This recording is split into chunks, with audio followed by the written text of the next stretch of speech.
There were heady days. There were very good days because uh, obviously my records were very successful, and they were the How did they first big become? money makers Yeah, that how did they they had. become so? How could Jack get them out into the world in those days? And were you aware of what was necessary Well, to? it was a combination of several things. I became known around the village, around folk circles. You know, one played very freely and often for nothing, just to play. And it got to be known that I was good. And then concerts started to happen. Not even town halls, smaller concerts down in the village. Did you have management by that time as a singer, or No, no? no.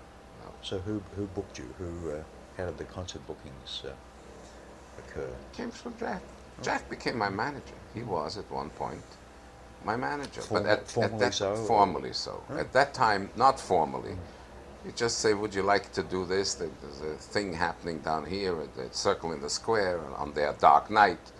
You know, Oh, you want to sing? mm, Yeah, sure, I'll sing." mm, People came, mm. and then once the records were out, the folk stores, the stores that specialized in folk music, carried them. People bought, and things really were quite successful. So much so, and I think I mentioned that in the book, that when they moved from the little one-room office that they had to a suite of offices on 14th Street, it was sort of, that place was nicknamed the house that Theo built. Mm. So at that time we'd made about 3 or 4 records. I don't even remember in what order they were made, but I think that the second was, second may have been a folk singer's choice. Is that it? That's what it was called. Where I was actually on a Vespa. Uh, I mean, we took a picture of me on a Vespa with a guitar slung over my shoulder, and Was it the Vespa or just a Vespa? I think it was the The Vespa. Vespa, yeah. Why rent a Vespa when you had Yeah, one? yeah. And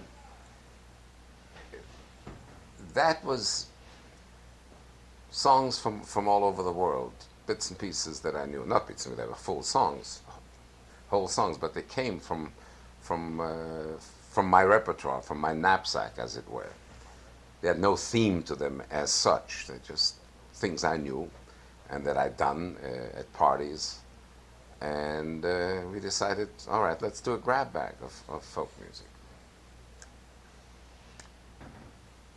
He probably has the covers of these various records because they were kind of interesting because the Vespa was against the background of a giant map, so as it were, I'm roaming. Yeah. Okay. Um, then we made the Russian record.